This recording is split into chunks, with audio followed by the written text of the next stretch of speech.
Good morning, everyone. This is the April 20th meeting of the F&I Committee, Facilities and Infrastructure. Are there changes to the agenda this morning? Do we have public comment? We have a couple of folks in the, is there anything you want to speak to this morning, Susan? Okay. Well, thanks for being here. Anybody on Zoom? Taylor? Chair's report, a couple of things. We heard the other night at our facility, or at the legislature meeting, that there's going to be working sessions on the new flood maps, and I understand they're going to be on April 26th and 27th. And I think there are 2 locations each, but I'm not sure where those locations are. I think they're both downtown. But I just wanted to make sure everybody remembered that. I'm sorry, use your microphone. High school and the whole. On the whole, that's right, the whole health building. At least, I think they sent out to us the list of properties that are affected, that are added into the 100-year floodplain. And at least I got them. Did the rest of you get them in the mail? So we have people in our constituencies that are going to be affected by the new flood maps, and it can be a financial hit to those people, maybe not to those people directly, but if they sell their houses, the new owners are going to likely have to purchase flood insurance in those zones, because the banks will make them if they get mortgages. And flood insurance is extremely expensive and doesn't cover much, frankly. Yep. Taylor asked me to remind everybody that the May meeting has been rescheduled for May 11th because of the conflict with the board training. Not board training, but the board legislative staff training, I should say. And that if they're agenda items, Taylor needs them by May 4th.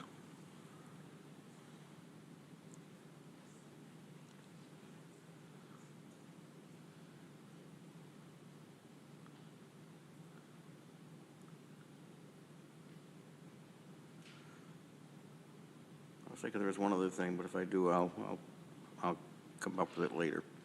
So let's go to item 5, the downtown facilities discussion. We're going to start out talking a little bit about the seeker for the law building, although I know that Lisa's going to cover that as well in her full report as we go further into this discussion. But basically, last time we wanted to move forward with a resolution about deconstructing the law building.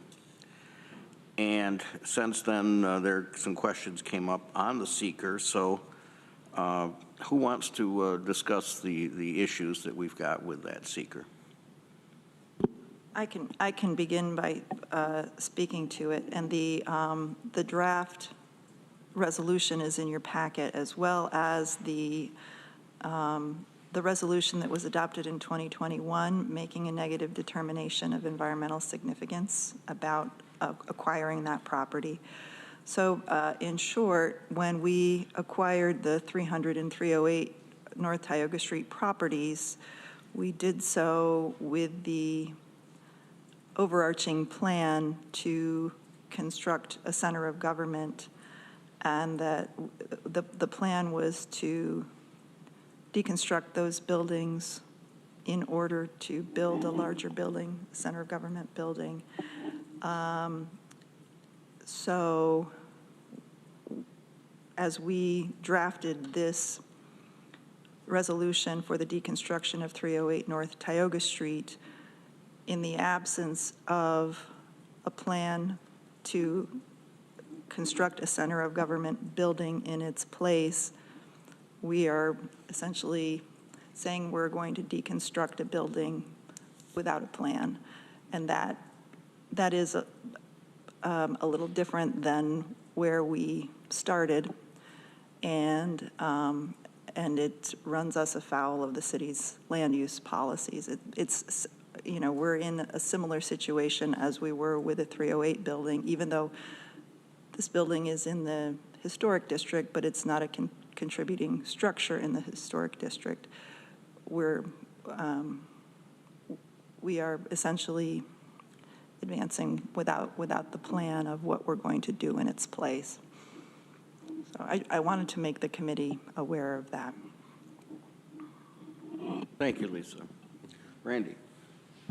Just on the law building, have we got anything in writing saying that that building is not considered of value in the historic district? Is there any documentation to that saying, oh yeah, don't have any issues with that at all? Or? I see Megan just popped on. I know it's considered not a contributing property in the historic district, but Megan, could you speak further? Yeah, so although the county hasn't received any information in this instance, it's part of the city's record for its local historic district that the 2 300-block buildings are not contributing structures. So that's in their historic district information. So, and the district is based off of a period of significance, a time period, and they fall outside of that time period of significance. Megan, so your thoughts, what does that mean? I think in terms of kind of the strict interpretation of the city's landmark preservation ordinance, it means that the buildings themselves, in terms of they're still in the historic district, they still are contiguous to the historic district. So if we were a private landowner, we would still be talking to the ILPC to make sure things we're doing to those properties don't adversely affect the district. But what would be allowed to happen with those buildings tends to be broader because there's less concern about altering actual, kind of historic materials and the historic look of buildings that are contributing. So as compared to the 408, the Red House property, where, there'd be concern if we were changing, materials, changing, kind of the exterior features of the building, that tends to be lessened when it's a non-contributing structure. And there tends to be more leeway in terms of, additions, new construction, things like that with the non-contributing properties. Deb? Yeah, I'm not sure if I'm going to be articulating this as clearly as I would like to, but I'm trying to understand if you buy properties with existing buildings on them and they are not contributing protected buildings, and one of the buildings, like the law building, is not in structurally good condition, and for sure that you're not going to be using the building as it is. And what kind of plan do you have to have in order to deconstruct it? Do you have to have some sort of written commitment to build something in its place? Do you need to have architectural plans? How far down this road do we need to be before we can deconstruct that thing? I see Joan's hand is raised. I don't know if, Joan, if you were planning, if you had an answer to that question, or if that was... Joan Jerkowitz? Oh, I have a related, it's related to this question. I don't have an answer. What I do have is the environmental assessment form that the legislature adopted, identified 3 mitigating measures for the original proposal. One of which was, I'm just going to summarize them rather than read them in their entirety. One was to continue the established pattern of buildings with urban, commercial, and other uses located around a public square. So the envision that was that there would be a building on this site, not just a vacant lot. And that the plans for that building would be done in consultation with historic preservation professionals. And we would ensure that any changes here wouldn't affect the contributing resources within the district. So I think at a minimum, if you were just talking about tear down with no plans for new construction, we would at least need to revisit the environmental assessment form. So that brings up another question. It seems that at various stages of this process, when we've purchased property, when we did the seeker or the environmental impact assessment, when we did our capital plan, we made a series of commitments to build a center of government on that corner. And yet, every time we try to move this thing forward, someone somewhere says, oh, no, we didn't make that commitment. No, we need to take more time and consider it more. Or now we have to do a jail study. How many times do we make a decision and a commitment and then we back off it and change our mind? I will admit I am probably the least patient person on this legislature, but this has been going on for 3 years. We need to fish or cut bait. Greg? I don't know if I'd as articulately echo Deb's comments, but I do support the idea that when there was a resolution passed by the legislature in 2021 that authorized acquisition of property for new downtown county governmental office building, that's an action of the legislature. What more do we really need? We're asking to move forward with the first step in a process, right? Because you can't have a new building with an old building on the site, right? We need to start somewhere. That first step is deconstruction. Taking that step, or demolition, however we're going to define it. That first step has to be taken. So I feel that this is a step in alignment with a decision that has been made by the legislature on the record, voted, adopted, accepted more than once, right, based on the acquisition, based on several things.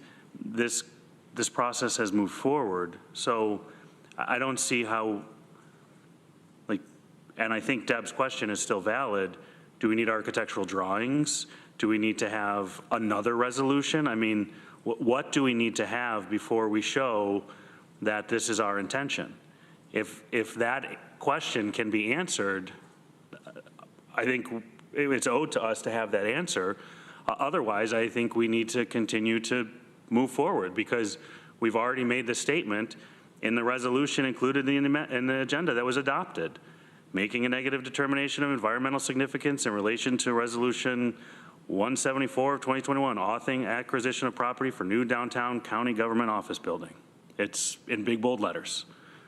So I guess I'm a little confused and would appreciate very specific clarity on what is needed to get a new seeker for this action to be satisfactory. Randy? Whatever happened prior to me being on the legislature is what happened. It is what it is. But I would also say that the county purchased other buildings and it didn't work out, right? So the red building all of a sudden is an issue, and that lot is now going to be whatever it's going to be. It wasn't the intended purchase plan when you bought that property, and so now the red house is what it is. All I'm looking for on this building is to dot our I's and cross our T's to whatever entity may put up a barrier to slowing this thing down. We need an opinion from saying, hey, we don't have a problem with this. And if it's through the secret process, whatever it is, I just don't want to see another thing happen, right? And it may not be nothing, but I just want to know what that may be. So that's my thought on that. So. Excuse me, I got to reply to Deb. Deb, I know you're impatient, Everyone knows I'm impatient. You're also the person who talks very strongly about being careful with our budget. And I'm not ready personally to leapfrog into a $20 to $30 million project at this point. We have a seeker that says we're going to build a center of government building on the 400 block of Tioga Street. And then we have a seeker apparently that says we're going to build a center of government building on the 300 block of Tioga Street. We haven't decided to build that building at all. At least I haven't voted to spend any money to build it. What we asked for the revision of the seeker on the 400 block was to give us a range of options. And I would think we ought to do the same here. Because we've talked in this committee about things like, do we need to keep the bank building, for example, a fairly strongly structured building? And I am seeing some nods, so I'm not way off on the train track on that one. But I'm sorry if it's taken 3 years, because it started when there happened to be an opportunity to purchase a building. I'm sorry we've got these issues of the city trying to insert itself into the need for a downtown campus for the county. But those things are happening, so we have to do those. I don't see any reason why we can't revise the seeker here so that gives us a range of options of what to do with it. That's my opinion. Lisa. I have a comment or two, and I also see Katie may have a comment. So when we drafted this resolution, I believe, or at least the way that I interpreted the instruction was to draft this resolution, but still we're not confirming or affirming that we are building a center of government. So there is no reference to that in this draft resolution. My thinking is the reference to that would sufficiently alleviate those concerns, because it would be parallel with what was passed in 2021. But Katie may have something more to say on that. Katie? Yeah, I think that's exactly the point I was going to try to make, Lisa, was that the seeker, the demolition, all of it is tied to whether a center of government is going to be built on that corner or not.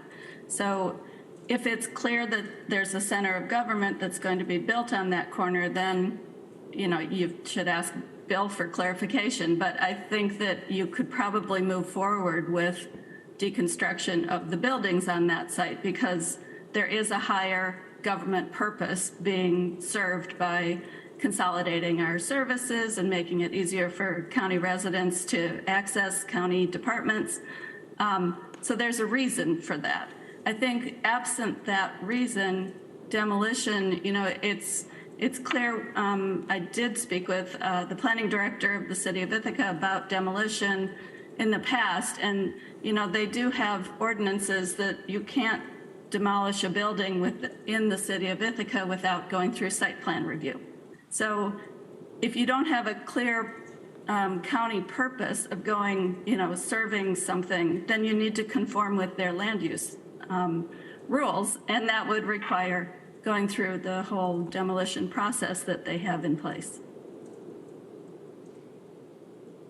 I just want to say, first off, I think we're talking deconstruction, not demolition. We've been doing that right along. Greg? Thanks, Lisa. I do remember we had a conversation and the way, the nuance in which this was written, so thank you for restating that. I guess who determines what's county business other than the county, or what's county use or county value? You know what I mean? Because having that parcel available or not having that parcel continue to be a drain on taxpayer dollars, or to sit there vacant right? Does that serve a higher purpose to continue to deteriorate and dilapidate over time? Does that serve a higher county purpose? I guess, like, what's the test and who's the adjudicator for that would make the determination if we need to follow the City of Ithaca's planning process? I guess, what's the nuance of that? Because it seems like a very nuanced issue. I mean, I would say that typically the county attorney goes through, I always forget the name of it, but there's some court case dealing with Monroe County where they lay out the points that you need to evaluate to determine whether you can supersede local land use law as a county government. And this is the same one that our previous county, Wood did, yeah. Jonathan Wood did on the demolition of the Red House. And that passed. For the purchase of the 400 block. With the intent of demolition or some sort of, no? No, that was with the intent of sale or reuse of the Red House. Got it. But for a center of government to be built around it. Correct. Got it. Okay. Thank you. That was pre my time, so the clarity is helpful. So if the county isn't proposing to do something like tear down the law building and then sell it cheap to a developer to build a 6-story building on it, where then you've got this issue of comparing the two municipal requirements there. I don't think this is the same thing. If we take down the building and we want the property for future use, I think that that's a legitimate thing for the county to do. But if we aren't talking about changing the use of it to make it available for commercial use, for example. I think about when we had the issue with the village of Lansing and the airport. I don't know, Katie, if you were here at that time, but the question was whether we had to, when we were redeveloping the restaurant at the old terminal, whether we had to deal with the village zoning laws at that time. And that's when this issue first came up of the comparative values of the two. I can't remember the term either. I should be right here at my head, Katie, but we'll get there. But at that point, what we were trying to do was set up a restaurant and lease it to an individual to run. That's a lot different than what we're talking about here, which we're talking about continuing to keep a piece of land as part of our campus. I would suggest you consult a land use attorney or try to get a ruling from Bill on that. We appreciate that advice. Randy? We need the correct attorney's opinion on this one. Whatever that is. Personally, for me, for his legislature, building a building is not high on my list of priorities, but I'm just one person, so I'm with you that on. Mike, and it may happen, I may vote for it, but a lot of things need to happen. I need to understand the financial impact of this, and Lisa's laid out a lot of this on the value of moving people in rented facilities to here, and I understand that.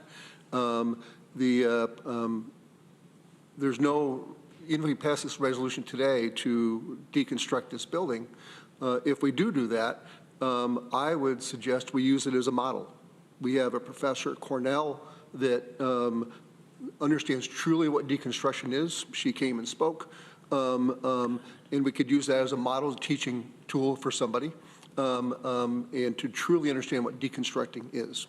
So if it doesn't cost us any more money. But I think that we need to be careful and really walk this through. I want to understand the financial impacts before we vote for this. And maybe the process is if we have to vote again to say we're going to build a building there to move this process through. So, Is that a motion? No. I don't think, the reason it's on as a draft is because we hopefully weren't going to take action today on this resolution at the advice of our county administrator. until we had resolved the seeker issue. And I'm going to take Deb, and then I'm going to go back to Lisa and let her proceed with her report. So I've heard numerous comments on different aspects of this problem, so let's lay it out logically. Yeah, we bought the Baker Building lot with the red house on it because that was what was available. And at the time, as I recall, we were actually thinking a lot about parking as well as a center of government. We've been overtaken by events on that piece of property, and we have acted in accordance with what the neighbors wanted, and I think we're moving down a path that will satisfy the historic Ithaca people as well. But that leaves us with a lot that's clearly not adequate to build a center of government. So if we're going to build a center of government, it's going to go on that corner of Buffalo and Tioga. So there we are. If we're the question then is, are we going to build a center of government? I appreciate the fact that everyone's concerned about how expensive that's going to be. And frankly, if we hadn't dragged our feet, every time we delay this, it gets more expensive.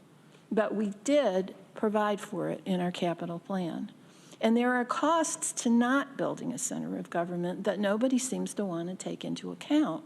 We're maintaining properties that are dilapidating at a rapid rate. At some point, we're going to have to deal with that. If we have to keep them up because we can't take them down until we have a plan, whatever the heck that looks like, it's going to cost. We've taken them off the tax rolls. If we're not going to build a center of government, we ought to be selling it and putting it back on the tax roll.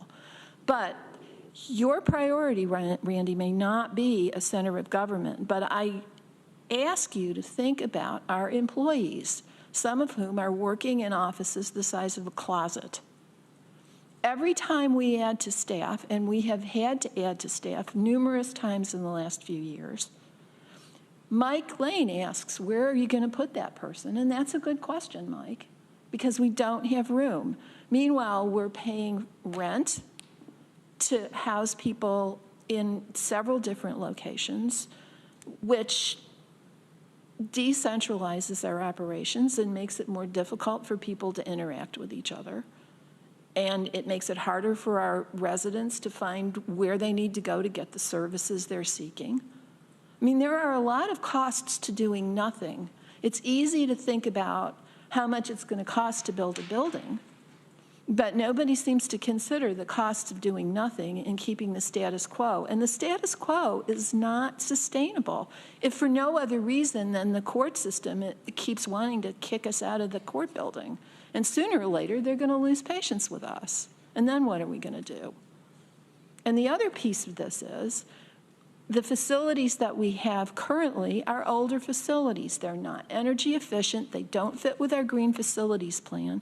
And however you feel about our green facilities plan, at some point, given that we have a CLCPA in this state, Albany's going to say to us, you must defossilize, decarbonize your operations. And then it's going to be really expensive to do that, even assuming that we can find a contractor and builders who will help us do it, because every county in New York State is going to be under the same mandate. I mean, think ahead, people. It's much better if we do this on our own initiative and in our own time than if we wait till somebody forces it on us. Okay, I want to get to Lisa, but go ahead, Randy. I agree with a lot of that. The deconstructing of this property that we're looking at now, and we've walked through that building and it needs a lot of repairs, right? But there's been no examination if it's structurally not sound. I mean, structurally, it's probably good. It would just need investment, and that could be a property that could be used for our county offices, as well as the building that's on the corner of the Key Bank building. Maybe that would solve our problems for the next 5-10 years.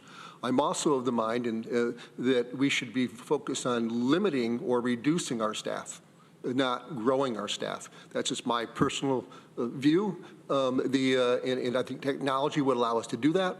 I also believe that there are buildings all over the county. Every school has thousands of square feet of empty space where we could reimagine how we provide services to our constituents and put them in the schools. So that they're there working with the people. Would also help your Green New Deal. People would have to drive here. They'd be in their own communities. They could be using the bus systems that are available there. So we need to, so I think of this as a visionary thing, and building a building just doesn't make sense to me right now. So. Okay, thank you, Randy. Lisa, in your report, could you also possibly touch on why we don't have this same issue with the dental building deconstruction? And do we have to put a hold on that, the same as for the law building, in order to get the blessing of the city?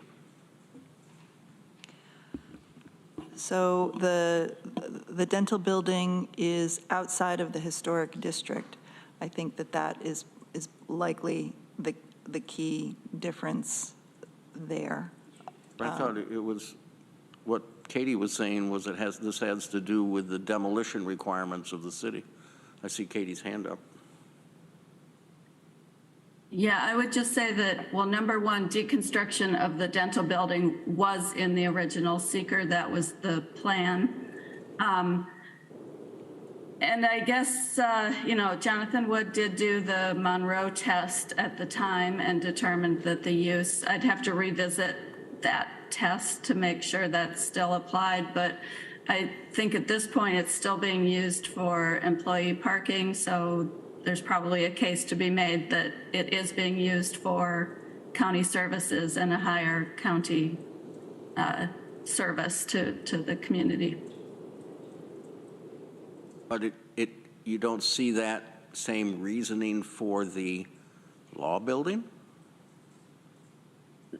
So the whole question is this Monroe test, and it's whether what we're doing is raising to a higher level or not. And again, I really do think consulting a land use attorney would be great on both of these questions, but I think that's the problem is with the law building.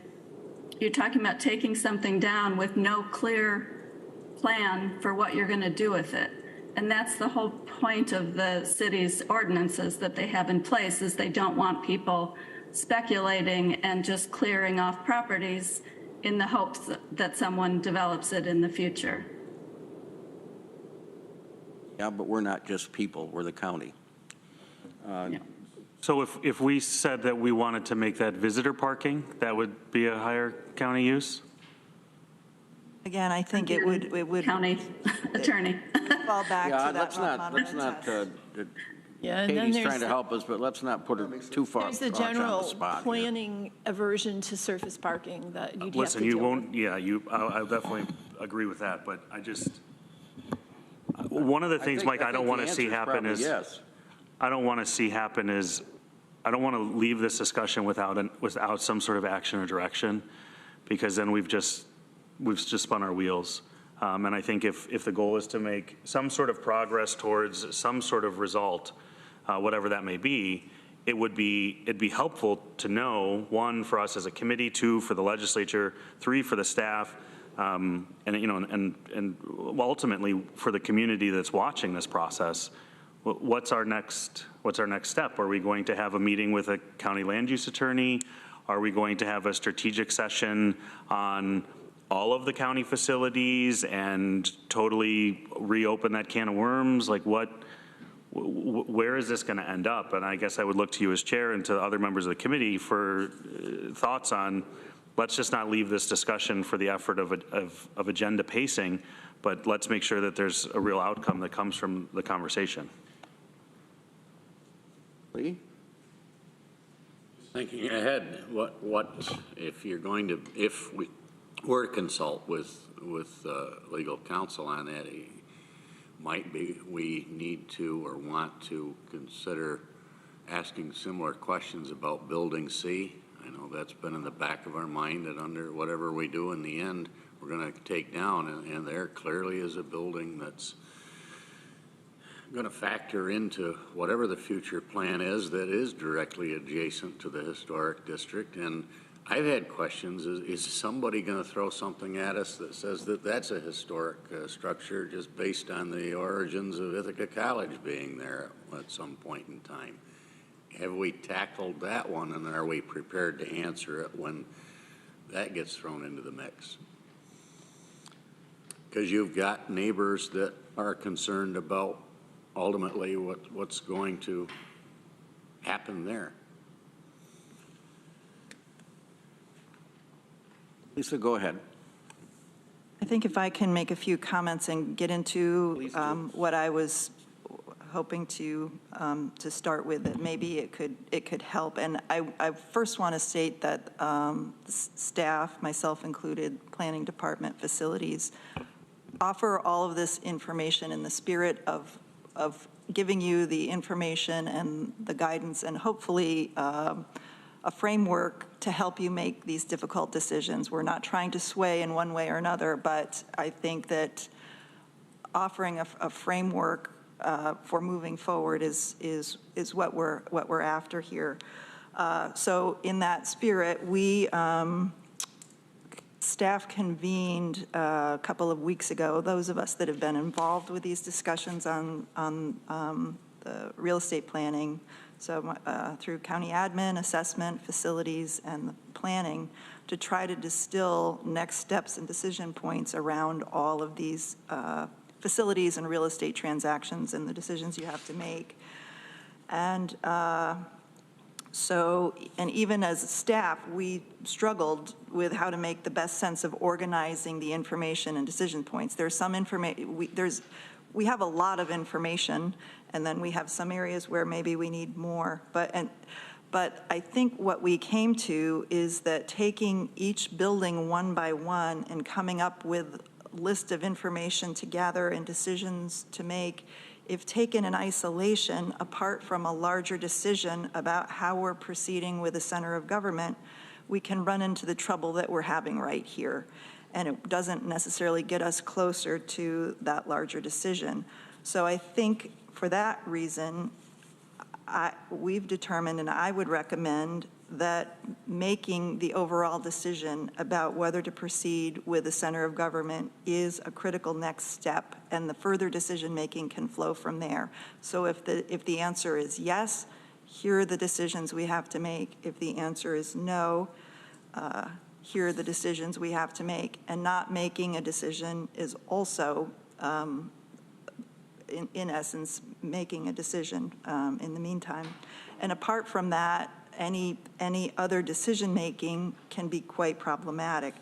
And this is an example of that. So I'm going to just, I created a decision matrix with the help of the team, and I've shared the copies with you today. I'm going to share it on the screen here, just for further information and to help with the decision making. So, at the top is, shall we build a center of government? And if I could walk through this just briefly, it may help. So if we start with the yes/no question and the answer is yes, there's a series of decisions which you've seen and we've all been grappling with, frankly. But these decisions are happening or have to happen simultaneously, determining the decisions around the properties on the 400 block and the 300 block, and at the same time determining the center of government campus, determining the building location and the operations in the building and the departments housed in the building and so forth. There are cost considerations with this decision, and we know that it's at least $30.6 million, which is included in the capital plan, and potential inflation and increased prices there. But that is one side of decision making.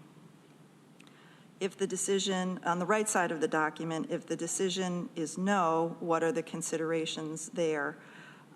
We would probably need to reconsider the space needs via a study, revisiting the capital plan. There is a need to address deferred maintenance on buildings that we've been putting off while we've been focusing on moving ahead with the center of government without assumption. There's also the maintenance and upkeep of the new buildings on the 400 and 300 block. And there are the costs of continuing and renewing leases that we currently have. And we would need to revisit and reconsider the capital plan and take an approach of increasing funding in our facilities department to do more to address the needs in our existing properties that we haven't been addressing for the past 3 years or so. If temporary build-outs or renovations are being considered, we need to take those into account. And my understanding is if the temporary build-out or renovation is being considered in the Key Bank building, it's still not going to address the space needs of departments according to the study that we commissioned Holt to do for us. There's not enough existing space in that building. So, and then continuing through the remainder of those decisions, in the no column, we still would need to make the decisions about the 400 and 300 block. And then, as was mentioned, another consideration not listed in this, but that is important, is that the Office of Court Administration, again, has reminded us of the county's statutory responsibility to provide space for court operations. The last time we discussed this with them, which was either in 2018 or 2019, we had a plan moving forward for a center of government which satisfied them, and they've been waiting for us to execute that plan. So if we're not going to execute that plan, we're going to need to come up with an alternate plan for the DA and the county clerk to get back to the Office of Court Administration. So the costs associated with this include addressing the deferred maintenance in the capital plan, current and new long-term lease considerations, and then finally, the not making a decision is very similar right now, at least temporarily, in deciding no, and that there are similar costs involved around deferred maintenance, maintenance on the newly acquired properties on the 400 and 300 block, maintaining the cost of leases. So it's advisable, if possible, to nail down the larger direction in the coming months so that we're in concert with the 2024 budget and capital plan, and we can fit these assumptions into our capital project if it's either our capital program. So if it's going in one direction or another, either accounting for a cost of a center of government or accounting for the other options that we need to address, it will be important. And that said, I understand that these decisions are important for you, and that staff stands ready to provide you with any further information to help make these decisions. I'm going to take a time check at this point. Sorry, Greg. But we're now into 45 minutes of our meeting. We've got the rest of our whole agenda. I think we can go on talking about this all morning, and certainly the issues that Lisa has just raised. I'm going to suggest we have a special meeting, and I don't know how the rest of you feel. When? Well, I don't know. We'll have to have Taylor help us, and we'll have to find one. Some of us work. And the rest of us just eat bonbons, Mike. Oh, I wondered. But some of us actually have other jobs. So we have to schedule around those things. Randy? In the thought of maybe moving some of this forward, what would help me to support deconstructing the law building would to know structurally if it's reusable. So I know we hire people to do those types of things. I like to see buildings reused. It costs energy to knock a building down, costs energy to put a new building up. So I'd like to know if that's if it's structurally sound building, that would help me. So if not, that's fine. So the question I have on the table is, can we schedule another meeting? I see Randy nodding yes. I'm not hearing yes from anybody else. I'm sorry, Lee, you were out of the room. I view this as the most important job I have, so I'm happy to make time. I don't mind making time for it. It's just that I will be out of the country for most of May. I don't want to put it off. When do you leave? I leave on the 3rd, And you're back when? the 28th. See if we can get something before you leave. I'd be happy to try to do it before I leave. If not, I will ask that Shauna Black, our chair, sit in for me, which she's allowed to do. Sit in anytime she wants. That's the chair's prerogative. That would be fine. All right, then let's try to do that. Lisa, I really appreciate the work that you've done here and your description of what this chart is looking like. I guess the only thing in this report that we don't know about in REL, I see a REL, and that was, we were asking for an update on the status of the engineering report on the red house that we asked last time for it to be expanded. Yeah, I mentioned it to Lisa several weeks ago that it's going to take longer to provide that. We did a preliminary review of the building to determine the tests that we would need to do. I think I mentioned at the last Facilities Infrastructure Committee meeting that we would need to do tests. And so the preliminary walkthrough occurred last week. And yesterday I gave the go-ahead to Tetra Tech to move forward with testing. Prior to that, we're going to have to test 2 ceiling areas for asbestos. We've not done extensive testing of the red house. We did some preliminary testing, last fall. So we need to do the testing before we can do some testing and sampling.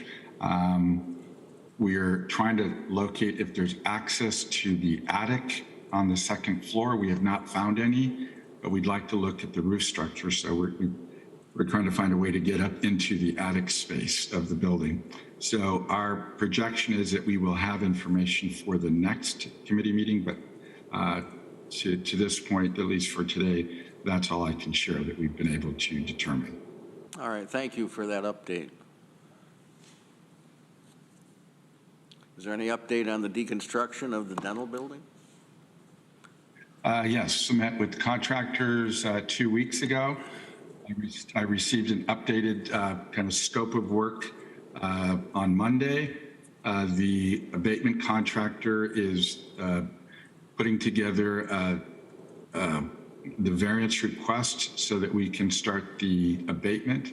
We're looking at 3 weeks at this point. We're finalizing some drawings that we want to share with the neighbor now that we've got current information. The plan is with our contractors to have the deconstruction completed and restoration of the site before summer starts. They have a lot of work, schoolwork, so their plan is to accomplish it before the start of summer, which works well with our schedule. Just a question. If we had gone straight demolition and not deconstruction, would it have been done by now? Yes. Thank you. All right, anything before we move on to other items? Maybe after the end of the meeting, we can get together with Taylor and try to find a time, if we can take 10 minutes for the other meeting. Lisa, other report this morning? I can try to be brief. I wanted to bring for your discussion and consideration amending the charter around weights and measures. So we currently have a vacancy in the department, in the Department of One, the Director of Weights and Measures. In the past, and during the 2023 budget process, we had a discussion, and there have been ongoing questions and concerns about this department being a Department of One, whether additional support is needed, and we had stated that this year, prior to the 2024 budget process, administration was going to look further into that, look at different models, different ways that other counties do it, and there are many different models to consider. Some counties contract with other counties for this service, and we looked into adjoining counties and the potentiality and whether it would make sense and be more efficient or cost saver to do it that way. We did not necessarily find that that would be the case with adjoining counties, and could lead to a little bit more in terms of logistics to ensure that our county is covered. We also looked at the possibility of putting the Weights and Measures department and work under the supervision of another department where it would make sense. We had considered environmental health as one with a like mission, and also the highway department, in that they work together quite closely, and that there are some natural synergies there, and the current storage for all of the Weights and Measures instruments and materials, and the office is already located on Boswick Road in the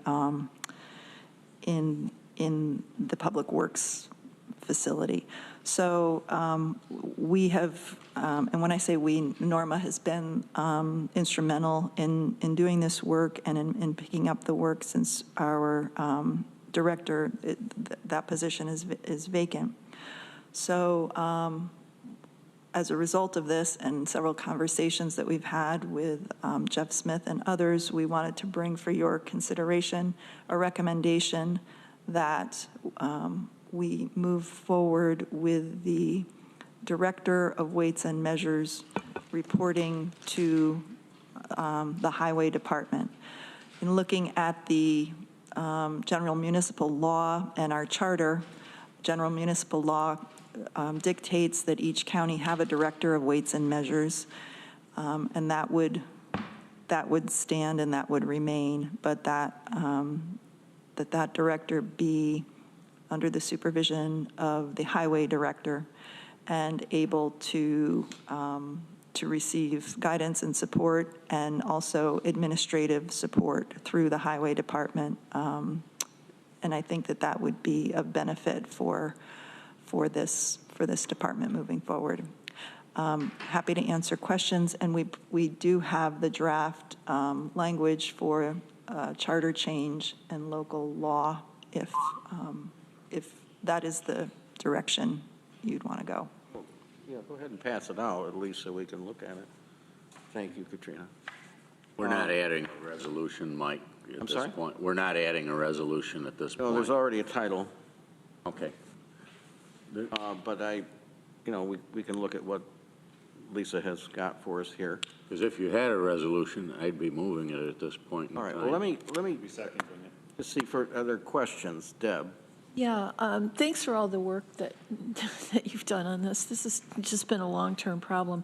I'm trying to understand. I don't see a substantive nexus between Weights and Measures and highway necessarily, but as I understand it, there's already the space there for that person, and Jeff's willing to have his department provide administrative support. So that's the reason that you've reached this conclusion.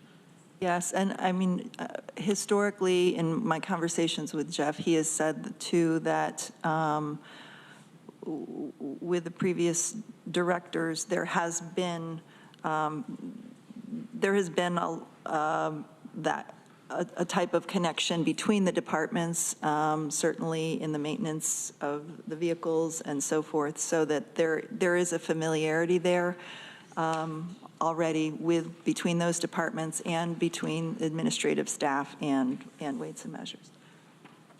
Greg?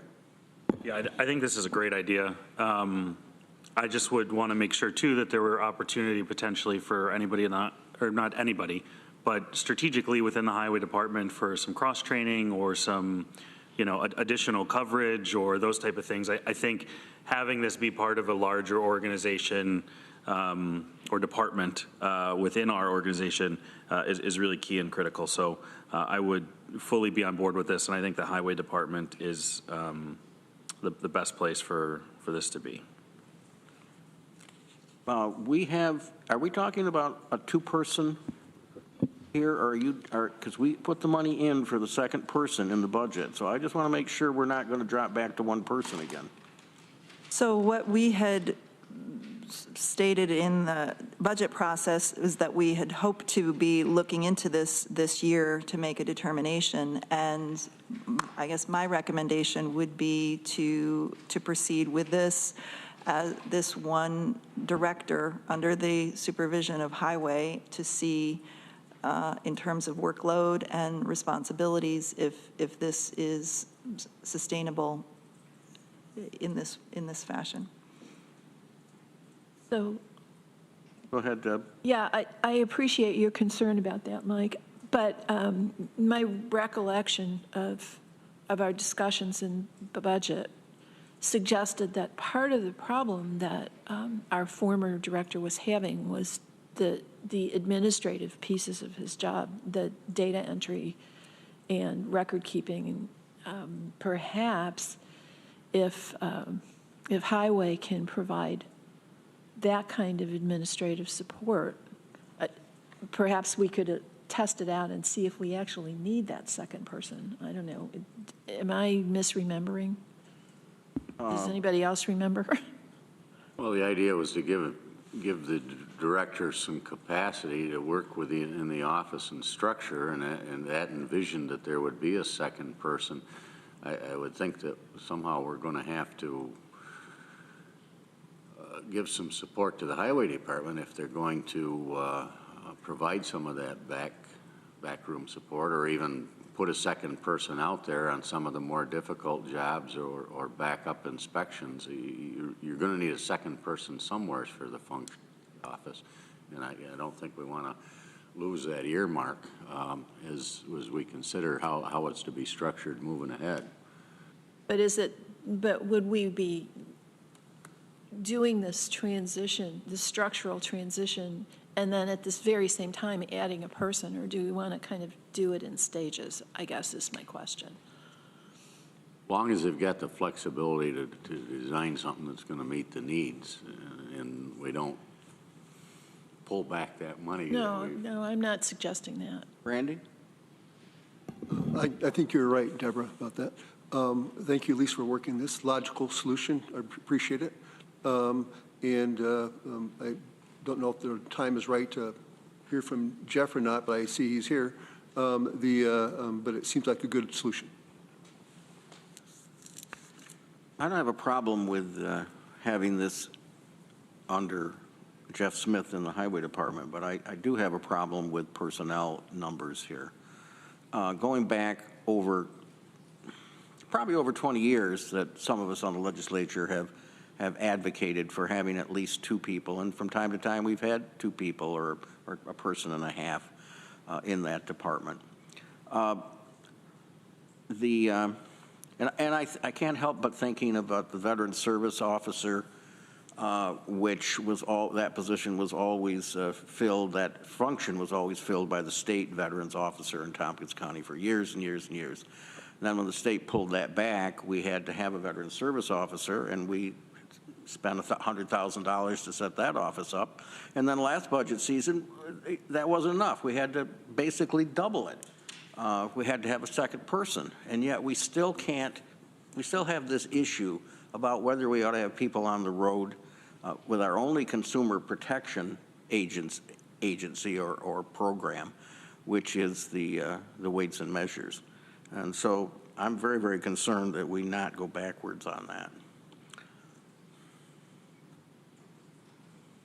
So do we want to move this resolution? Is there any objection to adding it to the agenda? Do we need a formal vote? I don't think so. I'd like to hear Jeff. Good morning, everyone. Not a lot to say on this. Thank you, and Jeff. I hear everything everyone is saying. I don't know that, and to be clear, we haven't talked about a second person at this time, just because it's in its initial stages. I do think that I appreciate the idea of that. I always agreed with that conversation with Skip and others in the past with having them here for various reasons. But at this time, really, we've only talked about the one person, and then what little bit of administration support we've traditionally given that position, that department, I'd say. That wouldn't affect us to necessarily have to grow like another administration person or something. But the conversation as far as two weights and measures people really hasn't happened, other than what I've heard today. And kind of historically, I'm aware of the issue, but this right now, we haven't talked about it. I think Greg mentioned the aspect of it being part of this department. We do have some flexibility there where the person could say, hey, I need a hand today. They're just whatever. And, we could free up some people. We could see how the natural evolution of that happens. And then I could report back to the committee as to the need and, really that place that could fill possibly in weights and measures, but someone that maybe could play a dual role. So they're working a full-time role, but doing, sharing between highway and weights and measures, or I'm just spitballing. But there is that capacity. And in the kind of the knee-jerk need, we are a bigger department. We do have the ability to help an individual out in that way too. If that's kind of where I'm sitting, and if anybody has any questions, I can try and answer. Thank you. So, Jeff, you think you can take over the administrative work of weights and measures in your department without the need to add any administrative people in your department or in the weights and measures group? So the exact conversation that I've had, and Lisa, and I think what we're kind of trying to lay out is that in the past, the weights and measures director did a lot of their administrative work. And I'm talking about invoicing, billing, tracking, and, filing and things like that.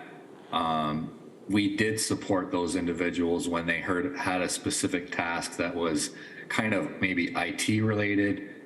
We didn't necessarily do day-to-day administration for them at all. It was more of like if they had a big project that they wanted to work with, develop a spreadsheet, an Excel spreadsheet for them, or we supported them with a lot of those type of questions. We had very close contact. Different staff around the office would support them through those little hitches, if you would, things that they needed some help with. I don't know that, I'm hearing something new today, is that there was an issue there where the director needed that help. I'm not speaking to that. I'm only speaking to what my familiarity is with the highway department and the support that we gave.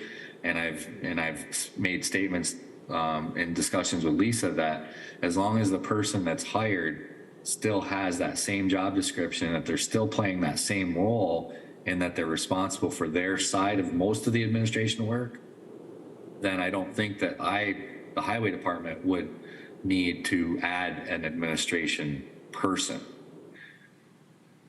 I'm trying to carefully word all this because we just haven't talked about it, about having a second person and weights and measures. And I'm not against it. I know that I'm aware of the conversations, but I'm not aware of the reasoning as far as the help with administration. But all of it makes sense.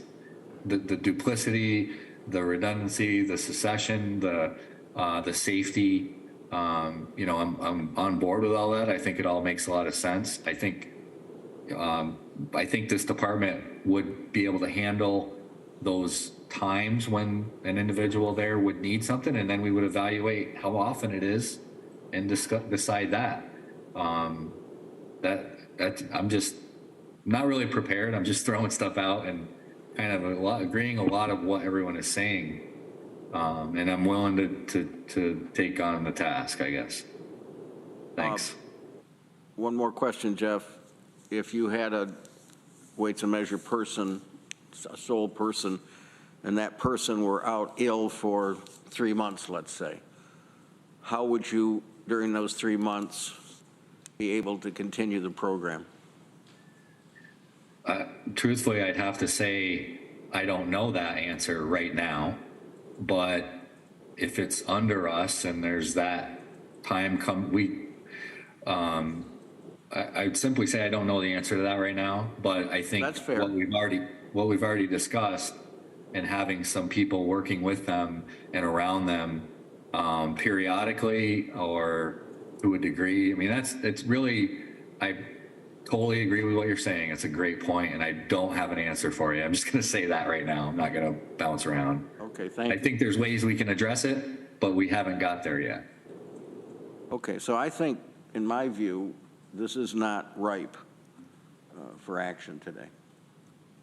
But I don't know what the rest of you think. Lisa?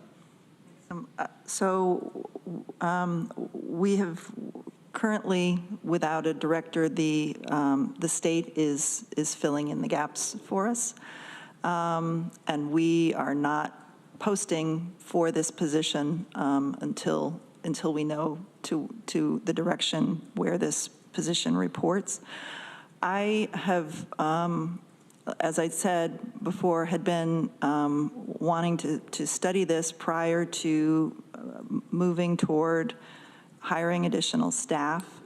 I'm not aware that there is additional work that the department has taken over that would necessitate more staff.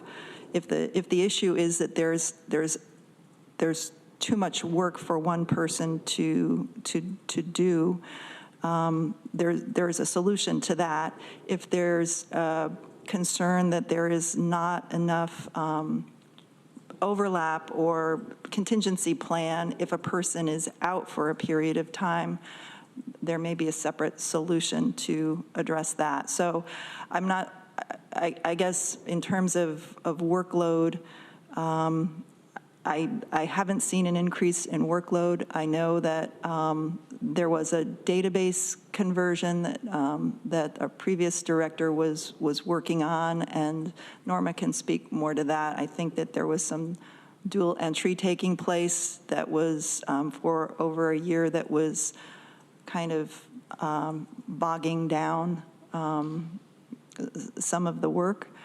But I don't think that will be an issue going forward. And I'm happy to continue to consider if we make this move and determine that the workload is too large or that there isn't sufficient backup for a person, or if there's too much work for administrative support, that we use those funds to replace. I guess my recommendation would be to take this first step and then see what more is needed. I just would point out that part of the problem is not only the level of work or the amount of work that has to be done, but the items that aren't being done, and because they aren't top priority. And it can be things like enforcement of our pesticide law, for example, and other things like that. Deb? Yeah, I'm not sure it's fair to ask Jeff if, you know, we have this one weights and measures person sitting in his department and they're out for a month. Is there somebody that can take over that work? Because, again, I don't see a nexus, a substantive nexus between highways work and weights and measures. And so you wouldn't have somebody necessarily on Jeff's staff that was qualified to do the weights and measures work. This is just kind of positioning somebody in a place with administrative services. So, honestly, Jeff, I wouldn't ask any of your people to do that work if we didn't have a person in the office on a particular day. Lee? It was in all of the above when I brought this forward at budget time. One person in any department, let's go across the board, is really a difficult spot to have them in, and I think you got to have the capacity. And I'm with Mike on the backup, and you've got the funding, you've got the idea of where to move forward on it, but I'm always back to the same issue. One key person getting taken out of service for a period of time. If there isn't somebody standing by that has the certifications and at least a working knowledge, we're putting ourselves in a vulnerable position. And I think you've got a plan here to move forward. There is some funding. Bring us back a plan and give Jeff some time to kind of digest it. But I'm ready to move forward on it and at least get something started. I don't see how we can even post a position until we know who they're reporting to, can we? Right. Not ideally.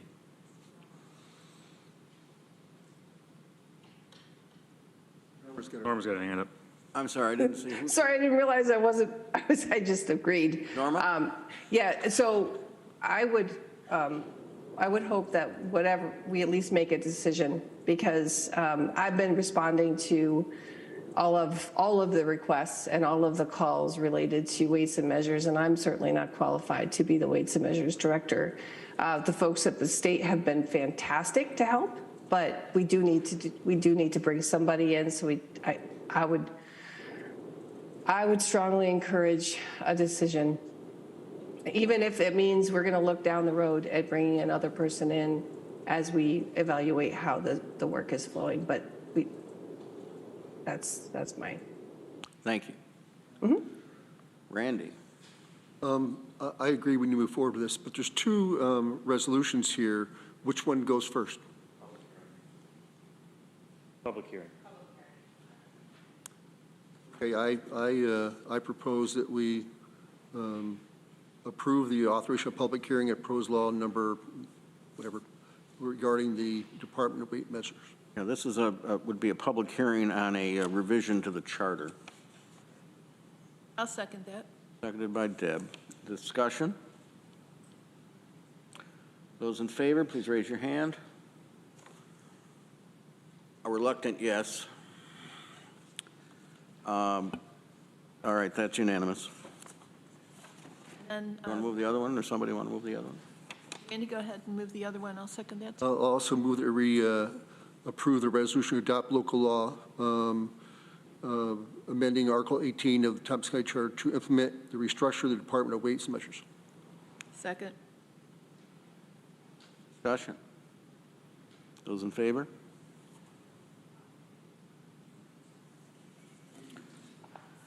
I hope I'm wrong, and I hope this doesn't mean that we aren't going to have a second person. But let's move on. Lisa, do you have other things? We were going to hopefully get an update on the CDL test location site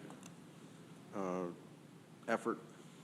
Since Norma is on and she's been directly involved, Norma, do you want to speak to that? So we have, we've sent information to the Department of Motor Vehicles, they're presently applying for a grant in hopes to help with some of the site plan and development. We have not heard back from them yet, so at this point, that's kind of where we're in a holding pattern for that information from the Department of Motor Vehicles. Has there been any discussion with Rich, John, regarding IDA and their possible discussion of this? I know he brought it up with their meeting on Monday, or whatever day it was.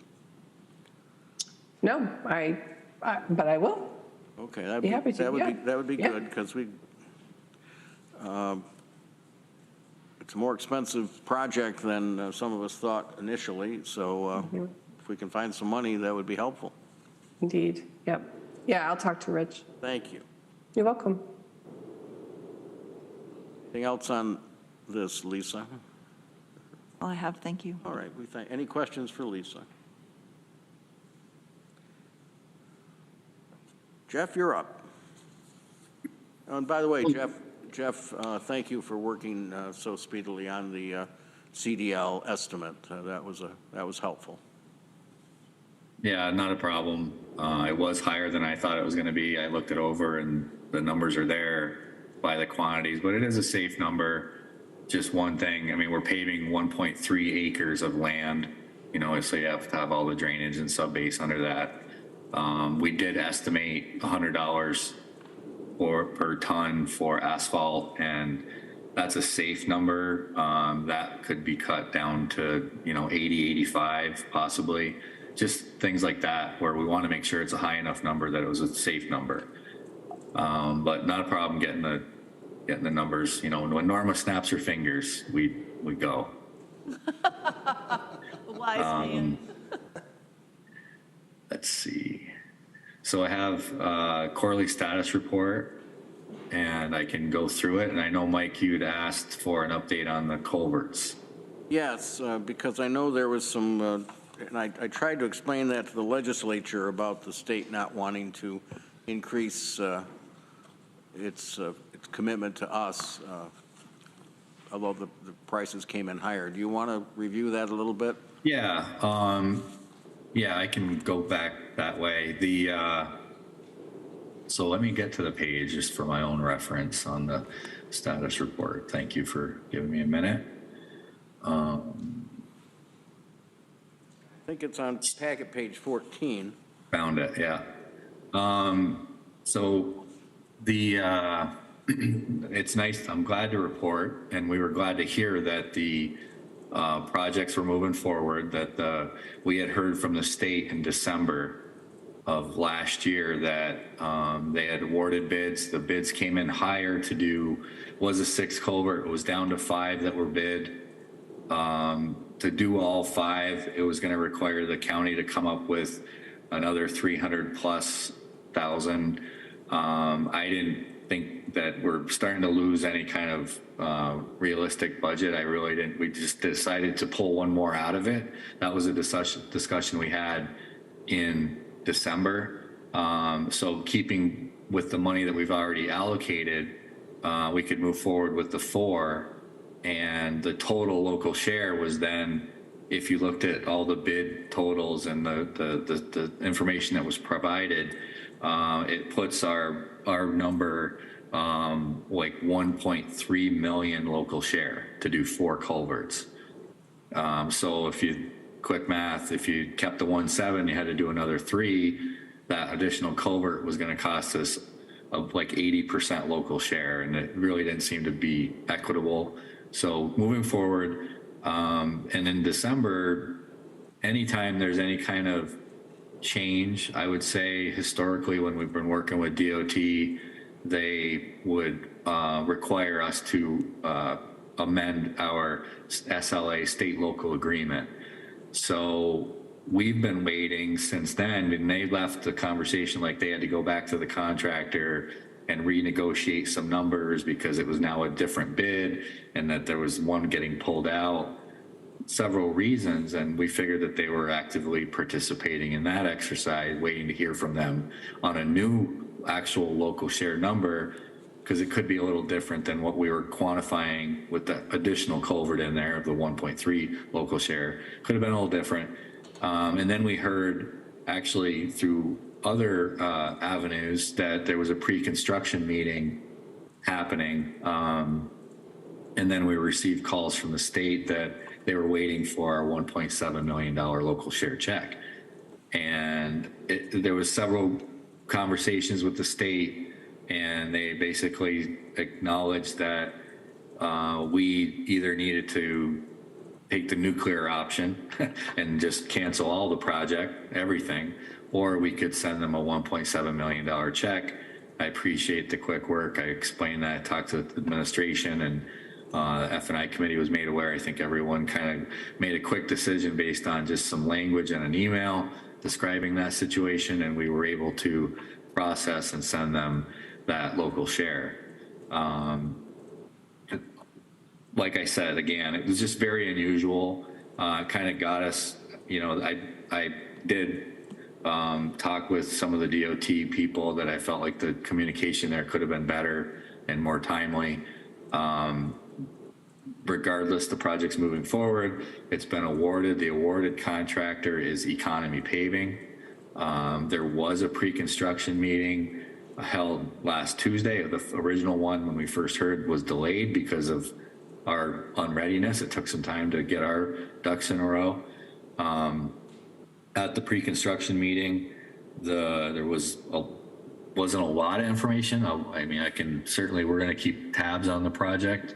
We have a lot of interest in it, and especially any extra cost is going to eat into that additional local share that we've provided them. The start date for the projects is May 15th, and it is supposed to be completed. The completion date at this time is December of 2023. So everything should be completed in this season. That's kind of where we're at with that specific project. I can answer any questions if you have. Deborah. Well, I've been trying to follow how this played out. So we're getting 4 culverts for 1.7 million? So they awarded the original contract, and now they're taking 1 culvert out of it, and the remaining 4 culverts local share would be 1.345 million. So the state still required us to forward a check for the total local share under the original contract of 1.724 million. So we had to send them that, knowing that as these 5, now 4 culverts progress, realistically the local share should be only the 1.35. And what I was getting at is the amended SLA. I expected it that we would go through the process. There would be a legislative action to do a local share for these 4 of 1.345 million. They didn't do that. The state, in any other project with the state, we've always had to do that. We've always had to amend it to the actual amount. And this one, they decided it wasn't necessary. And they just wanted the whole number. So we paid them, in essence, $400,000 extra local share. So bottom line, to do the bottom line, we're getting 4 culverts and local shares 1.7. With the idea that in the conversation that I've made very clear that we should be getting the balance back above the 1.345, so 400,000 roughly. The idea though is that if there's any changes as these projects go along and there's a change on contract and it could cost more, they have anything over now is all going to be local share anyway, that now they have access to that extra money, which we've never been, that's an unusual thing to have money waiting to be spent like that. Usually it would be a process, and if there was a change, then they would come to us and I would let everyone know we need more money, and we would progress that way. So it's like we've kind of paid up front, and we hopefully in the end we should get some back. We've overpaid. Okay. Which, like I've said, is very unusual way that the state DOT operates. Okay, thank you. Yes, Randy. Yes, Jeff, what is the state share of this project? It's just over $3 million. Thank you. Thanks, Jeff. So we're at risk for that because we sent them the money, but we're hoping to get most of it back. We're hoping to get some of it back. We're hoping to get most of the balance back, Right, yes. right. And honestly, it will be, everything should be very transparent and explainable, anything that eats into that extra money. I want it. We are going to keep close tabs on that. I want to make sure that we are the sponsor, we are the local, we are the owner in the end. And these projects are going to construction. We are going to be sitting at the table for the progress meetings. We are going to be hearing the contractor and the EIC, update projects and things like that as the culverts are moving on. And we want to make sure that, we know where that money is being spent, if it's going to get spent. Okay. In light of time, Jeff, with the status report, could you just tell us anything that you think needs to be highlighted? I would really like to just mention a project that's been taking quite a while getting through various permit stages. It's the first one, first page, Station Road. I'm glad to report that we have received the permit from the Corps of Engineers, and it's now in DEC's hands. We've been reaching out to them. We expect to get that shortly. And as soon as we get that, everything is lined up to start the project and complete it in this season, both culverts this year. That's the one thing that I know there's been some interest, and unfortunately it's just taken quite some time. The other projects are mostly, there's not a lot to say, because if you go down through, they're pretty much all in the preliminary design process of the multiple bridges. I'll just kind of scroll down through and make sure there's nothing. The culverts has been the big one that I already discussed. That's pretty much it. Most of the projects are in either advanced design or preliminary design phase. Any particular questions from the legislature on those? Okay. Great. Thank you, Jeff, for that. And the capital payment summary, any questions on that?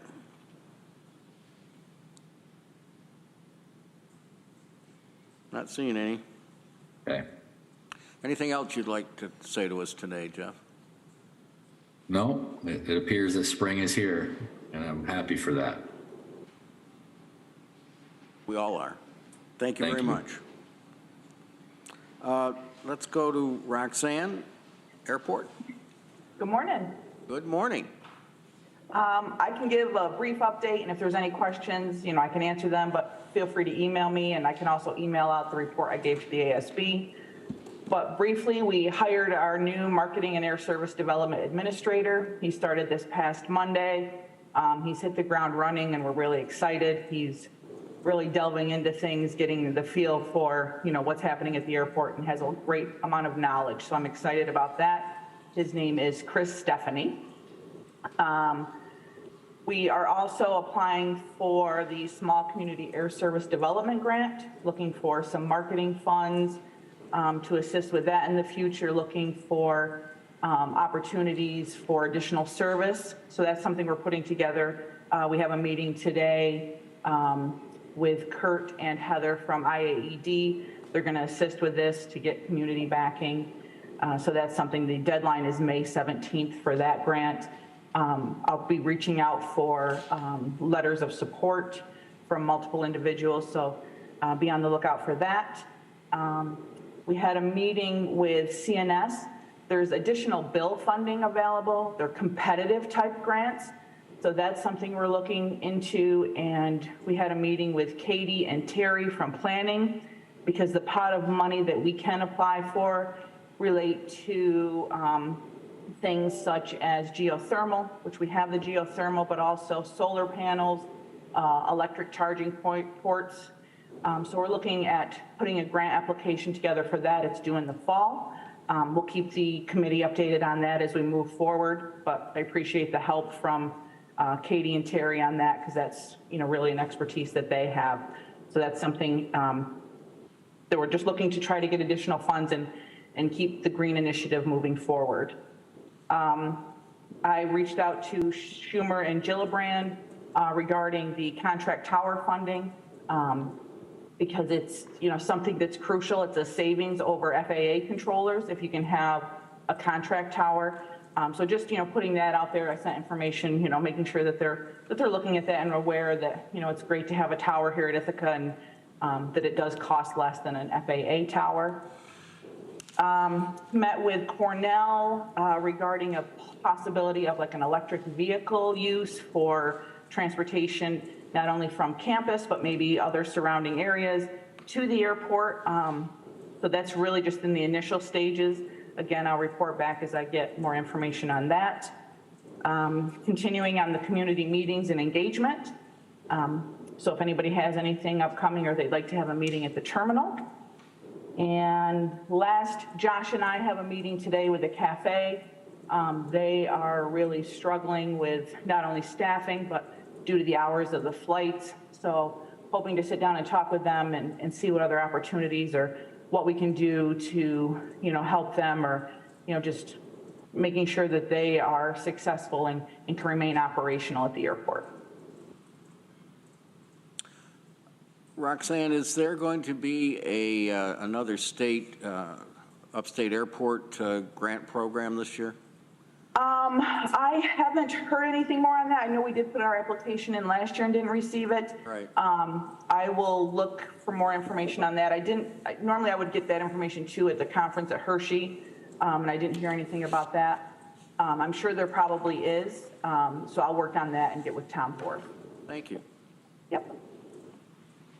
Questions? We've got a resolution here, the award of contract pavement maintenance and painting at Ithaca Tompkins International Airport. Someone want to move that?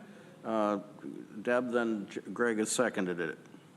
Discussion about this? Briefly, this is just allowing us, so this isn't, a definitive amount that will be spent each year. What happens when the FAA comes in and does their inspection, they look and determine what needs to happen, for painting for the next year. So this will just allow us, we had a contract with them before for 5 years. They were, it's through Sourcewell, and they come in, then, say the FAA says this will need to be painted, this will need to be painted, and then Highlight will come in, look at the situation, give us a quote, and determine, what we need to paint. And it helps keep things moving forward and quicker to get them on their schedule. They are a very busy company as well. So this just allows us to keep moving forward and remain, in compliance with the FAA guidelines and regulations for the painting. Are we ready to vote, or are there questions? Those in favor? That's unanimous.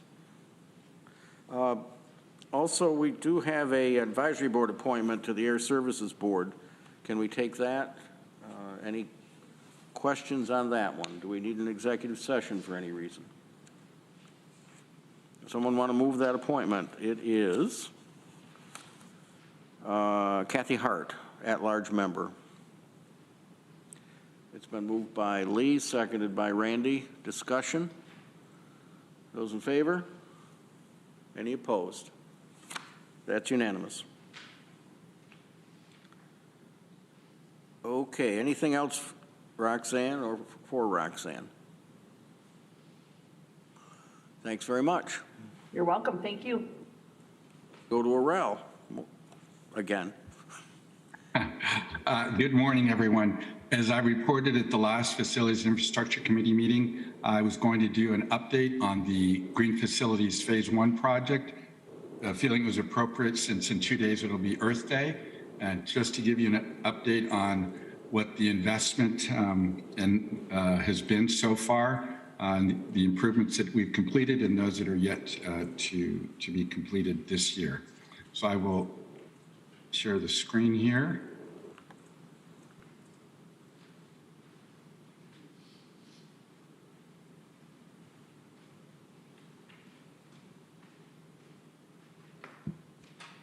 All right, hopefully everyone can see that. Yes, we can. Okay, great. So this is a project in partnership with Johnson Controls. It's a $14.4 million project, and it builds on what we've already done in the county in the past, and these are just pictures of some of the energy improvements for sustainability. We've done charging stations, the Waterloo hydroelectric plant that provides a lot of the electric for the county. We have rooftop solar panels at 8 of our buildings, several electric vehicles. Oops. This is actually the first all-electric van down on the lower right corner that our HVAC technician uses, and we did radiant flooring and highway last year. As some of you may remember, the Green Facilities Project is broken up into 3 phases, and we are currently doing phase 1, which is the upper portion in the tan or orange. And these were the savings, which were about a third. Each phase was about a third. And this shows the projects in phase 1, which are several. We moved one at the very bottom, the rooftop unit replacement for the library, which was supposed to be phase 2, but those units were having multiple issues. And so we decided to move that one up and accelerate that one. And so these projects, LED lighting, building envelope weatherization, water conservation, pipe and valve installation, electrical panel inspections, transformer replacements, VRF installation, which is variable refrigerant flow, controls upgrade optimization for almost all buildings there, geothermal installation, which is really the one that I'm most excited about, which is here at our Public Works facility, and the last one, rooftop unit replacements at the library. And this is really the schedule of what is completed to date. The first 5 are complete, which is the LED lighting, the building envelope improvements, water conservation, pipe and valve installation, electrical inspections, and transformer replacements has started. They're probably a little more than halfway done. They completed Human Services building just this past weekend. The VRF installation, which is at the mental health building, has started just this week and will be completed in September. Controls upgrades is probably about halfway done. And those are improving and replacing controls at all county buildings. And geothermal has started, as I will show you some pictures. And rooftop unit replacements for the library will start later this year. This is the facilities team, Green Facilities team. The group on the left is the original group that are still active and involved in the project, which includes Terry, which is attending this meeting here, Chief Sustainability Officer. And then on the right are new additional members that once construction started. Brian Wilbur is the on-site construction manager for Dawson Controls. He's doing a great job. He's here when the contractors are working at all the various buildings, and he is kind of the liaison between our department and also the departments where the installations are occurring. And Kevin Falk is the lead control specialist. And these are the contractors that are involved in the work throughout the county. Electrical is Matco Electric. The well driller for the geothermal is American Auger. The lighting that was done at all county buildings was J&B Electric. Mechanical for the 3 really big projects, which are here at Public Works with geothermal, the library rooftop units, and the mental health VRF system is J&K Mechanical. Water conservation is Pedal Valves, and weatherization installation was from BE Retrofit. And so these are pictures of what has been completed to date. This is the LED lighting upgrade. As I indicated, that affected every county building except, as we were talking earlier today, the buildings that were originally slated for consideration in the center of government, which is building C. We did not do any lighting upgrades there. So the photo on the left is the health department, and the one on the right is the library. So it's just typical of the LED retrofits that we did at the buildings. This is another completed energy measure, which are building envelope and weatherization improvements. And so the one on the left is the health department. You may see right here is like the weather stripping. here along where the joists meet, and at the bottom sweeps. And then this is at the library. At the very top of this wall is basically where there are air leaks, where the wall meets the roof. So they sealed all of that. And they did that at all the county buildings. And this is pipe and valve insulation. It's hard to see, but these are pipes right here on the garage bay that they insulated or re-insulated because they're deteriorating, and also here, all of this pipe insulation. And this is the most recent transformer replacement that they did this past Saturday at the Human Services Building. And I was able to capture this from video footage. And so you can see the photo on the left. This is the old transformer that's being removed. And the one that's sitting here to the right is the new transformer. And we just got lucky that this color matched this green tape around this door frame. They stand out. They're a little smaller. They're more efficient than these old ones. This was, installed when the building was built in '97.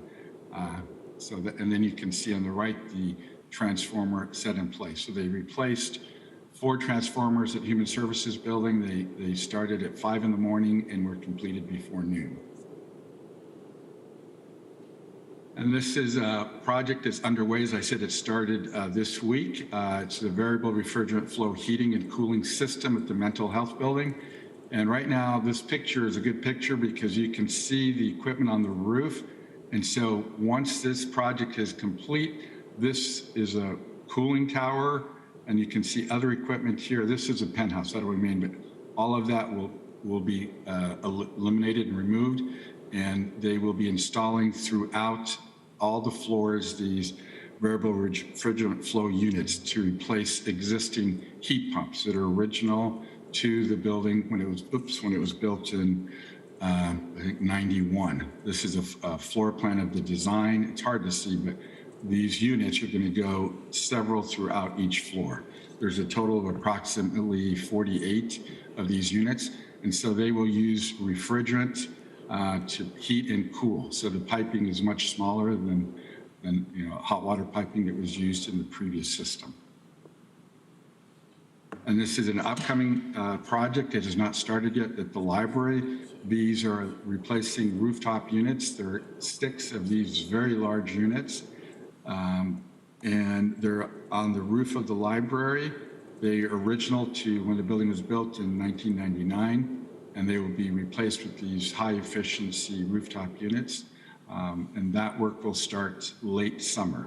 And that's when I mentioned, I think, 2 meetings ago that we've met with the library to let them know that in order to accomplish this work, it will require that the library be closed to the public for 2 weeks' time. And this is a geothermal project. These are progress pictures. This is exciting happening here at our facility. Here you can see 3 drilling rigs. A total of 48 wells are being drilled. And they will be going 498 feet in depth. And this is a close-up of American Auger and Drilling Company. It's a family-owned business, and this is all the casing that goes into. And you can see, hard to see in these pictures, but these are the casings just projecting up above the pavement about 1 foot or so. And I have a video, a brief video.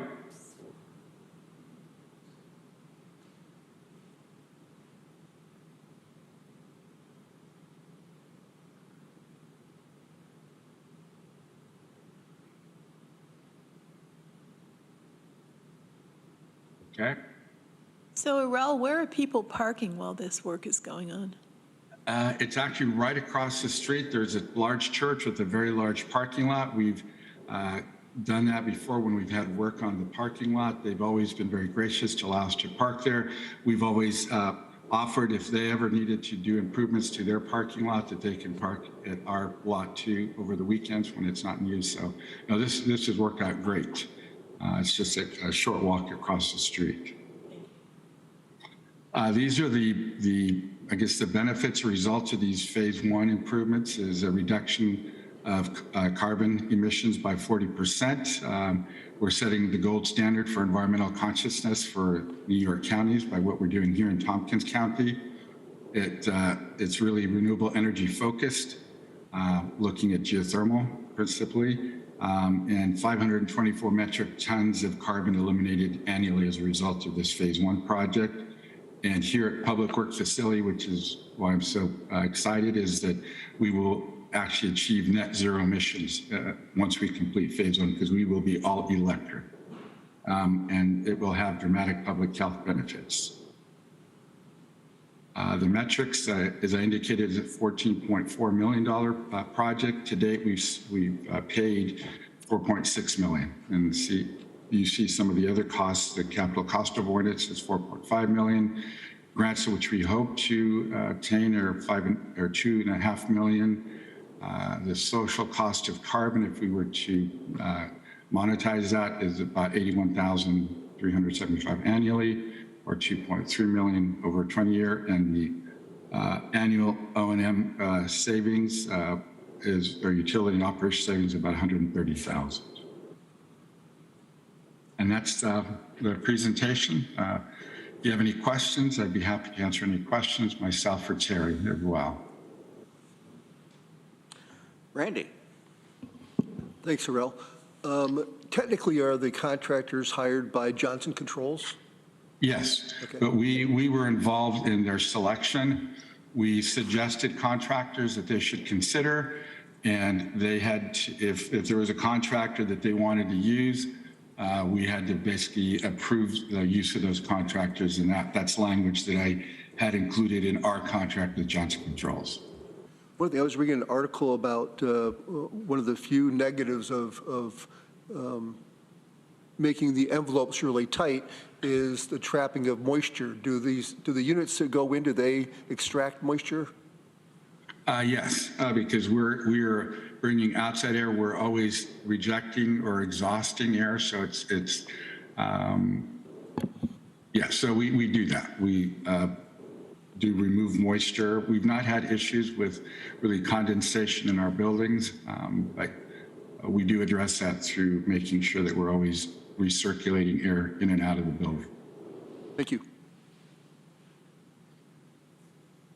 Well, that was a very, very nice, crisp presentation. I want to thank you. I wondered, Terry, did you want to make any comments? No, I think Garel did a really great job. It's been great working with the Johnson Controls team. They've been really just a great team to work with. They answer a lot of our questions, have helped us with some of the grant applications as well, and pursuing some of the incentives from NYSEG. So yeah, excited to see this continue, and excited to see the work, finished towards the end of this year. Deb. Yeah, I thank you, Arel and Terry, and thanks, Arel. That was very crisp. I appreciated that. I was wondering if you could share with the legislature at large that the information on that penultimate slide that detailed this one? Yes, the costs and the cost savings. I think that would be helpful for all of us to know. Okay, I know it was shared, at least the yellow part, that's been added since we started, but the original slide was shared back when we presented it to the full legislature, last fall. But yeah, I can recirculate that to the legislature office for distribution. Thank you. We don't have such long memories, some of us anyway. I agree, I don't either, so. All right, well, we thank you again. You're welcome. Let me stop sharing.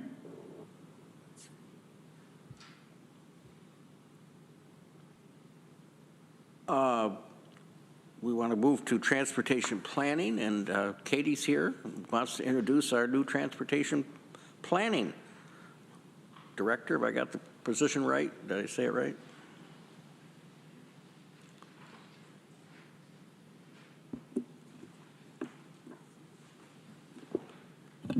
Hi, everybody. I'm happy to be here to introduce our new Chief Transportation Officer, Frank Doldo. He joined just over 6 weeks ago and hit the ground running and has been doing just a tremendous job building great relationships, working on the transition from bringing the program over from Department of Social Services to planning, and just wanted you to have an opportunity to meet Frank. Thanks for inviting us up, Mike, for this. Well, we wanted to have him come. I had the privilege of being on the interview committee, and he was certainly an outstanding candidate for us. Frank, you want to say anything? Hi, everyone. I come to you from Watertown, New York, where I oversaw 3 counties and a small urban transit system through mobility management. So I have lots of experience working with the feds, the Federal Transit Administration, and the New York State Department of Transportation. And in the essence of time, I'll just end there and look forward to meeting all of you. And if you have any questions, please stop by. Let's just do a quick round just so he knows who we are. Randy? Randy Brown, I'm a legislature for Newfield and Enfield. Lee Shurtleff, legislator, District 9, which is Groton, Dryden, Lansing areas. Greg Mezey, I represent the crown jewel of the county, the western portion of Dryden. Mike Lane, I represent the other half of the crown jewel of the county, which is the eastern half of Dryden.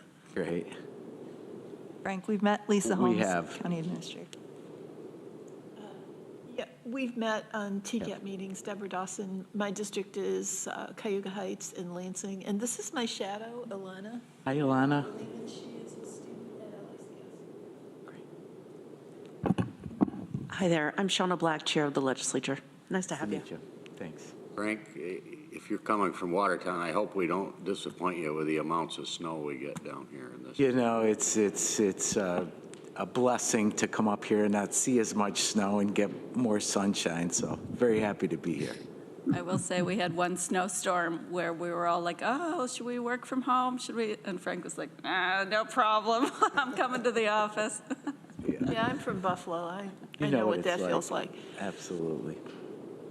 We have one resolution. Can we take that? It's the amendment of the 2023 Tompkins County budget to reflect appropriation of 2023-2024 budgets for the Ithaca Tompkins County Transportation Council, authorization to implement the amendment. That's number 11597. Please moving that. Is there a second? Seconded by Deb. They left? That was quick. Busy man. Any discussion? All those in favor? Any opposed? Mike, just a comment. I mean, it's revenue neutral. It's whatever the grant is funding the office. Yes. From what I see. But I'm just kind of curious when we see something like that. There's no comparison to what we've done in years past, so I'm assuming it's just kind of a level amount that's coming into us. Yeah, we have to, it goes through the ITCTC, but they have to make it on paper, look what we're actually getting, and we're getting a little bit more money, so that's why we had to amend it. When you get extra money, does it tend to go toward the program part, or do we boost up staffing? Mostly program. There's a portion that goes for the staff, but that's, you know, we vote on that budget every year also. You're welcome to come to those meetings. They meet almost every month, and there's a policy committee meeting. I'm on the policy committee, and there's a planning committee. And the committee is generally the folks that are the, directors of the town highway departments and city highway and those kinds of things. So whatever they recommend goes to the policy committee, which is usually elected officials, and then that gets approved. Randy's the alternate for us on that.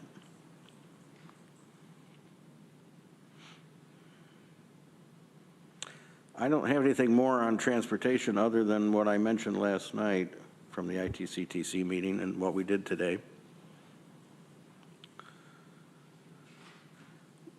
Can we take the minutes of March 16th?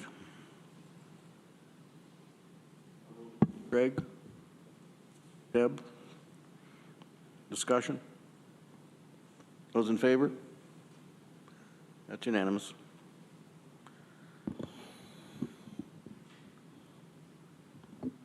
And there was a budget item adjustment for ITCTC budget. Any question on that? Greg? Yeah, if I could just make one comment, one word before we wrap up. Yeah, and then we want to talk about a meeting time. Yep. Today is our deputy clerk, Taylor Spencer's birthday. So if no one had a chance to wish her a happy birthday yet, please do so. As we all know, the clerks are the magic behind the curtain and often in front of the curtain that keep our engine running. So I just wanted to make sure we took a moment to recognize her for her birthday today. So happy birthday, Taylor. Happy birthday, Taylor. We'll do you a favor and not I knew sing. that and meant to, I knew there was another item I wanted to mention at the beginning of the meeting. That was the other thing. That was the other thing, and I apologize. I wanted to do it first thing. Thank you, Greg. Of course. So you're going on the 3rd, Deb? So what do folks think?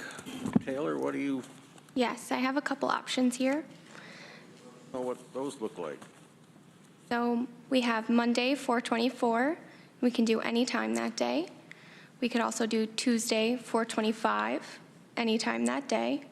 But keep in mind that the budget retreat is at 5:30 on the 25th. Then we have Wednesday, 4/26, keeping in mind that WDIC is at 3 in the afternoon. Then we have Thursday, 4/27, anytime as well, and Friday the same, 4/28. Then if we're looking into May, we have 5/1, anytime after 1 o'clock because CRF is at 10:30. Tuesday, 5/2, anytime, but the ledge meeting is at 5:30. I can say again if anybody would like to hear them again. Pick one or two, and let's see. How about Wednesday, the 26th? What does that look like for folks? Different one. Mondays or Tuesdays are better for me. I don't have conflicts, but I cannot do that Monday. I have several obligations already Okay. on my calendar. there are which I'd be 2 happy to move. Mondays. Pardon? There's 2 Mondays.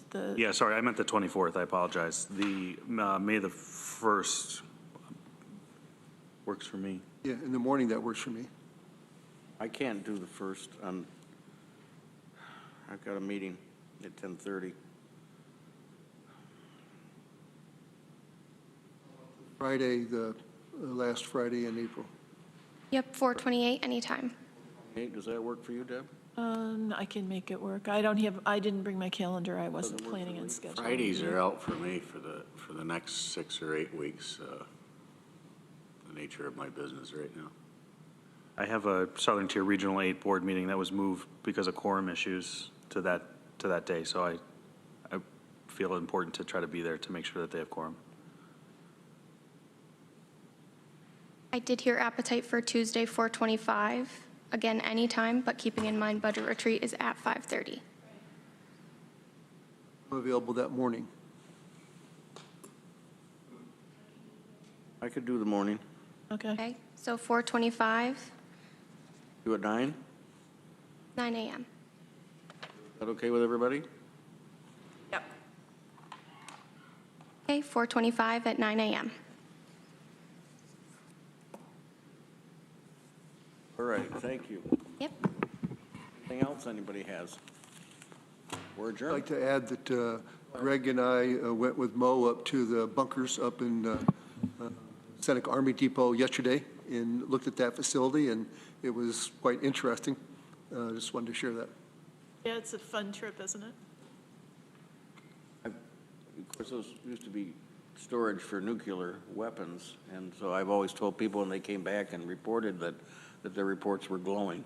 I was going to say that's why I have such a glow today, Mike. Hey, Greg, was there something else you wanted to mention? No, I thanks for Randy for bringing that up. I appreciate her time for taking us out there. See any of the white deer? No, we looked all over too. Everywhere, no white ones. And thanks for our chair for joining us here. All right. Thank you, everyone.